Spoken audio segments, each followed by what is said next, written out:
بالله من الشيطان الرجيم بسم الله الرحمن الرحيم ألف لام را تلك آيات الكتاب وقرآن مبين ربما يود الذين كفروا لو كانوا مسلمين ذرهم يأكلوا ويتمتعوا ويلههم الأمل فسوف يعلمون وما أهلكنا من قرية إلا ولها كتاب معلوم ما تسبق من أمة أجلها وما يستأخرون آمنت بالله صدق الله العظيم. سورۃ الحجر آج ہم اس کا آغاز کرنے جا رہے ہیں. یہ آپ سب جانتے ہیں کہ اس سورت کا نمبر ہے 15ویں سورت ہے یہ، اور نزولی اعتبار سے یہ آیت نمبر سورت نمبر 54 ہے 54. 99 آیات ہیں اس میں 99 اور 6 رکوع ہیں اس میں. مکی سورت ہے یہ. اس میں خصوصاً 4 مضامین کی بات کی گئی ہے. 4 ایسے جرم جن کی سزا اس میں بیان کی گئی ہے. پہلا جرم جو اللہ سے کفر کرے. نمبر 2 جو رسول سے کفر کرے. نمبر 3 جو تکذیب آیات کرے، آیات کو جھٹلائے. اور نمبر 4 جو استہزاء کرے، مذاق کرے اللہ کی آیات کا یا دینداروں کا مذاق، دین یا دینداروں کا مذاق کرے. ان 4 لوگوں کی سزا، ان کے عذاب کے بارے میں آپ سے پڑھیں گے. تو یہ جو سورت ہے مکی سورت ہے، ایک آیت کے بارے میں کہا جاتا ہے اس میں وہ مدنی ہے. جب وہاں پہنچیں گے اس پر بات کریں گے انشاءاللہ.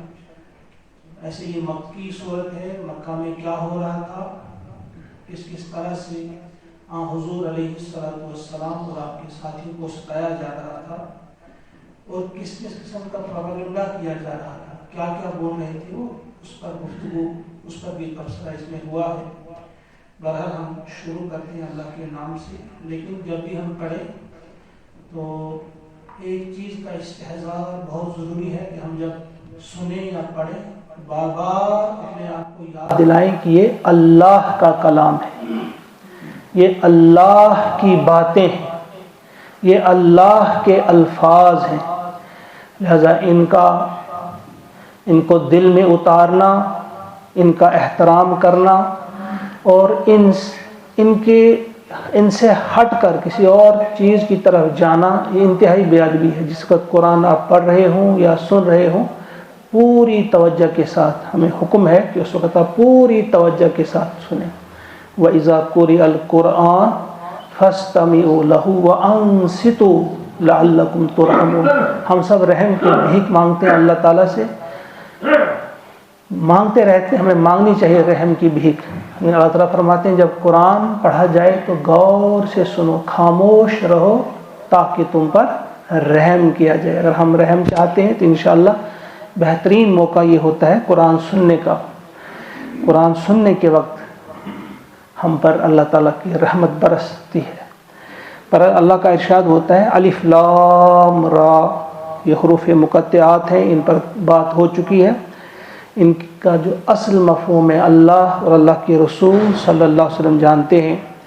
تلک آیات الکتاب، یہ الکتاب کی آیات ہیں، یہ الکتاب کی آیات ہیں. الف لام را یہ حروف ہے نا، کہا اسی قسم کے حروف آپ کو اس کتاب کے اندر نہیں ملیں گے، مگر یاد رکھنا یہ وہ حروف نہیں ہیں جو حروف تم بولتے رہتے ہو. ان حروف سے جو تم الفاظ بناتے ہو یہ وہ الفاظ نہیں ہیں، بلکہ یہ کیا ہے، یہ الکتاب کی آیات ہیں. جس طرح الف ہے، لام ہے، را ہے، اسی قسم کے حروف آگے بھی آئیں گے. لیکن یاد رکھو یہ حروف کچھ اور ہیں. ان حروف سے بنے ہوئے یہ الفاظ یہ کیا ہے، یہ عام الفاظ نہیں ہیں بلکہ یہ الکتاب کی آیات، یعنی وہ الکتاب جس کتاب کے بارے میں ان پچھلی کتابوں میں ذکر آیا ہے، تورات میں ذکر آیا ہے، انجیل میں ذکر آیا ہے، اسی الکتاب کی آیات ہیں۔ تلک آیات الکتاب وقرآن مبین، اور یہ قرآن ہے، اور قرآن بھی کون سا؟ مبین، واضح، صاف صاف سمجھ میں آنے والا، جس میں کوئی ابہام نہ ہو، کوئی شک نہ رہے، یعنی صاف بیان کرنے والا یہ قرآن ہے۔ اس میں یہ کلیئر ہونا چاہیے کہ جو مسائل ہماری زندگی سے متعلق ہیں اس میں کوئی ابہام نہیں رہتا ہے۔ ہماری پیدائش سے پہلے کی باتیں بھی اس میں ہیں، پیدائش سے لے کر موت تک کے جو حالات ہیں ان کا بھی اس قرآن میں تذکرہ ہے، اور موت کے بعد کیا ہوگا اس کا بھی اس میں تذکرہ ہے، اور کس انداز سے ہے؟ مبین، واضح ہے، بغیر کسی ابہام کے، صاف صاف سمجھ میں آنے والی یہ چیزیں ہیں۔ ایسی باتیں کی ہیں اللہ تعالیٰ نے کہ جو سمجھ میں آ جاتی ہیں، کوئی ابہام نہیں رہتا، کوئی شک نہیں رہتا۔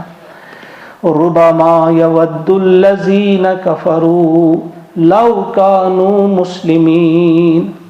ربما، ربا آپ جانتے ہیں یہ حروف جارہ جو ہیں ان میں سے یہ بھی ہے، لیکن جب یہ اسم سے پہلے آتا تو ربا ہی آئے گا، ربا حاشا من ادا، جو آپ نے پڑھا بھی ہے، آپ میں سے بہت سارے لوگوں نے۔ لیکن جب یہ فعل سے پہلے آئے گا تو اس کے ساتھ ماں بھی جڑتا ہے، ربا ماں۔ اس کے معنی ہیں بسا اوقات یا اکثر اوقات، یا کبھی کبھی اس کے معنی ہیں کبھی کبھی، یہ بھی ایک اس کا ایک معنی ہے، کبھی کبھی یا بسا اوقات یا اکثر اوقات۔ کچھ مفسرین نے ان کا جو ترجمہ کیا اردو میں کہ ایک وقت ضرور آئے گا، یعنی ایک وقت یود چاہیں گے الذین کفروا، یہ اہل کفر جو ہیں، وہ جو کافر ہیں وہ ایک وقت ضرور کہیں گے، ایک وقت ایسا آئے گا، بلکہ کچھ لوگوں نے کہا ہے ایک وقت نہیں، کئی اوقات ایسے آئیں گے کہ وہ ضرور کہیں گے کیا؟ لو کانوا مسلمین، کاش وہ مسلم ہو گئے ہوتے، کاش انہوں نے اسلام قبول کر لیا ہوتا، کاش انہوں نے اللہ کی بات مان لی ہوتی، کاش انہوں نے اللہ کے رسول کی بات مان لی ہوتی۔ یعنی ایک وقت ضرور ایسا آئے گا، بلکہ ربما سے یہ الفاظ جو معنی اس کے نکلتے ایک ہی وقت نہیں بلکہ کئی وقت آئیں گے۔ یہ جو اس وقت اڑے ہوئے ہیں اپنی بات پہ، جو اللہ اور اللہ کے رسول کی بات ماننے کے لیے تیار نہیں، لیکن وہ اوقات آئیں گے آگے کہ یہ بار بار پھر کہیں گے کہ کاش ہم نے مانی ہوتی بات۔ تو مفسرین نے کہا ہے کہ یہ دنیا میں بھی ایسے اوقات آئیں گے اور آخرت میں بھی۔ تو دنیا میں پھر یہ ثابت ہو گیا کہ واقعی ایک تو بدر کے موقع پہ جب ان کی لاشیں گر رہی تھیں اور کچھ لوگوں کو گرفتار کر لیا گیا، تو اس وقت ان کے دل کی آرزو تھی کہ ہم نے کیا کیا، واقعی یہ سچا نبی ہے، ہم نے کیوں اسلام قبول نہیں کیا۔ فتح مکہ کے موقع پہ جب حضور علیہ الصلوۃ والسلام نے وہ آگ جلوائی، آپ سب جانتے ہیں، بہت ساری جگہوں پہ الگ الگ آگ جلوائی، تو اہل مکہ جو تھے انہوں نے دیکھا کہ ہم تو گہرے میں ہیں، بہت بڑی تعداد ہے، ہر طرف آگ نظر آ رہی ہے۔ تو کچھ لوگ گھروں سے ہی دیکھ رہے تھے، لیکن کچھ لوگ باہر جا کر معلوم کرنے لگے آگ کیسی ہے۔ انہی میں سے ابو سفیان بھی تھے۔ جب وہ جا رہے تھے تو حضرت عباس رضی اللہ تعالیٰ نے انہیں پہچان لیا اور اپنے پاس بٹھا لیا اور حضور کے پاس لے گئے۔ اس وقت حضور علیہ الصلوۃ والسلام نے ان سے کہا کیا اب بھی وقت نہیں آیا ہے کہ تم ایک خدا کو مانو؟ تو اس وقت ابھی اسلام قبول نہیں کیا تھا ابو سفیان نے، لیکن اس وقت جو بات انہوں نے کہا اگر ہوتا اللہ کے سوا اور بھی کوئی تو اس وقت ہمارے کام آتا۔ گویا دل کی یہ بات بتا دی، لو کانوا مسلمین، کاش ہم نے پہلے ہی مان لی ہوتی، اب تو ہم آ گئے گہرے میں، اب تو ہم مانیں گے، لیکن جب جکڑے جائیں گے، جب اب آپ کی قید میں اب ہم طاقت کے بل پہ مان رہے ہیں۔ لو کانوا مسلمین، ان کے دل کی آواز تھی اس وقت۔ اور جب مکہ فتح ہوا تو حضور علیہ الصلوۃ والسلام جب خانہ کعبہ کے دروازے پہ تھے، وہاں سے جب آپ نے اعلان فرمایا بتاؤ کیا خیال ہے تمہارا، تمہارے ساتھ کیا سلوک ہوگا، کیا سلوک کیا جائے گا تمہارے ساتھ؟ انہوں نے کہا تھا اخن کریم ابن اخن کریم، آپ کریم بھائی ہیں اور کریم بھائی کے بیٹے ہیں، یعنی ہمیں آپ سے بہت اچھی امید ہے۔ اس وقت کیا سارے لوگ اندر سے نہیں کہہ رہے تھے، جتنے بھی بیٹھے ہوئے تھے جو کریم کریم کہہ رہے تھے، ان کی بھی اس وقت دل کی یہ چاہت تھی کہ کاش لو کانو مسلمین، پہلے ہی ہم اسلام قبول کر چکے ہوتے، اب تو کریں گے لیکن اس میں وہ مزہ نہیں جو پہلے تھا، لو کانو مسلمین۔ مفسرین نے لکھا ہے یہ اوقات ہوں گے۔ اور ایک خاص واقعے کا تذکرہ ہے کہ قیامت کے دن یہ حضرت جابر رضی اللہ تعالیٰ عنہ اس کے راوی ہیں، فرماتے ہیں کہ رسول اکرم صلی اللہ علیہ وسلم نے فرمایا، طبرانی میں یہ حدیث ہے کہ وہاں جہنم میں جب بہت سارے مسلمانوں کو بھی ڈالا جائے گا جو گناہ گار مسلمان ہوں گے، تو وہاں جو ان کے مشرک ساتھی ہوں گے، غیر مسلم ساتھی، وہ کہیں گے بھائی تم نے اسلام قبول کیا تھا، تمہیں کیا فائدہ ملا، تم بھی ہمارے ساتھ یہاں جل رہے ہو، تم بھی سزا بھگت رہے ہو۔ تو جب ایک وقت گزرے گا کہ ان کو سزا اپنی پوری کاٹیں گے تو اللہ تبارک و تعالیٰ ان کو نکالیں گے جو ایمان والے ہیں۔ کہا جس وقت ان کو نکالیں گے تو وہ لوگ جو ان کے ساتھی تھے مشرکین یا کفار، وہ بھی ان کے ساتھ نکلنے کی کوشش کریں گے لیکن ان کو نکلنے نہیں دیا جائے گا۔ وہ بڑے طاقتور فرشتے ہوں گے، ان کو دبا دیا جائے گا، واپس کر دیا جائے گا، دروازہ بند کر دیا جائے گا۔ جب وہ دروازہ بند کر دیا جائے گا اس کو وہ کہیں گے لو کانو مسلمین، کاش ہم نے اسلام قبول کیا ہوتا، کہ ہم بھی تھوڑی سی یہ سزا بھگت لیتے تو آج ہم بھی یہاں سے نکل جاتے۔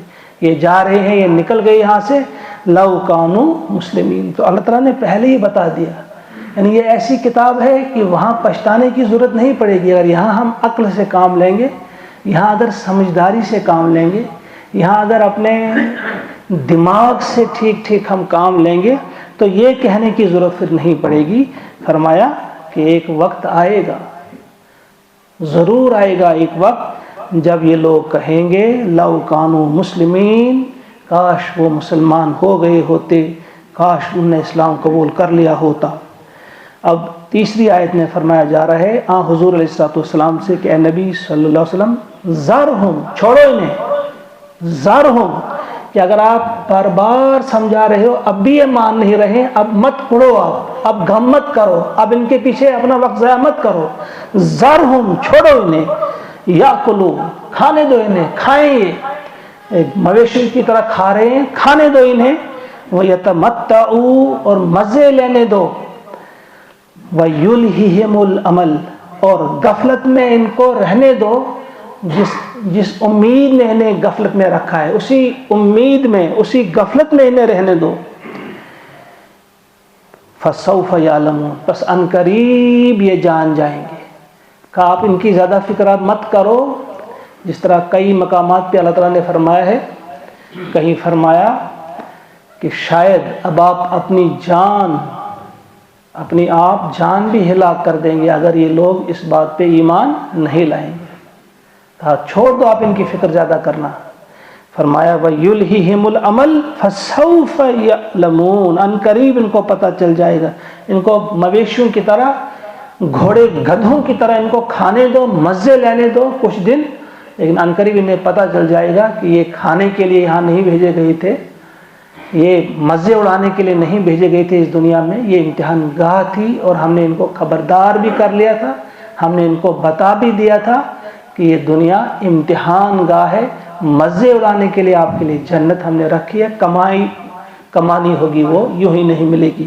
فَسَوْفَ يَعْلَمُونَ، ان قریب انہیں پتہ چل جائے گا، جلدی انہیں پتہ چل جائے گا۔ وَمَا أَهْلَكْنَا مِنْ قَرْيَةٍ، اور آپ یہ جو کہتے ہیں کہ اگر یہ صحیح بات ہے تو آپ وہ ہلاک کیوں نہیں کرتے ہمیں؟ ہم تو تمہارے ساتھ بدتمیزیاں کرتے ہیں، ہم تو تمہارا مذاق بھی اڑاتے ہیں، ہم تو تمہاری نافرمانی بھی کرتے ہیں، تو ہم ہلاک کیوں نہیں ہوتے؟ وہ ان کے دل میں یہ بات تھی کہ اگر یہ سچا نبی ہوتا، یہ سچا دین ہوتا تو ہم ہلاک ہو جاتے۔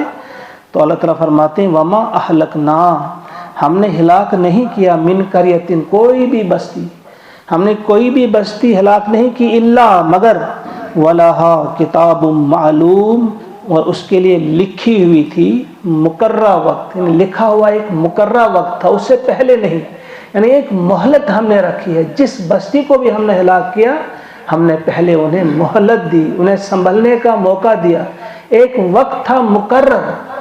آگے فرمایا ما تسبق من امت اجلها وما یستاخرون، جو وقت ہم نے مقرر کر رکھا ہے اس سے پہلے ہم کسی کو ہلاک نہیں کرتے، اور جب وہ وقت پورا آتا ہے پھر اس میں تاخیر بھی نہیں ہوتی، یعنی نہ تقدیم ہوتی ہے نہ تاخیر ہوتی ہے. ہم نے لکھ رکھا ہے کہ کب تک کس امت کو، کب تک کس قوم کو مہلت دی جائے گی. جو وقت پورا ہو گیا فوراً اس کی گرفت ہوگی.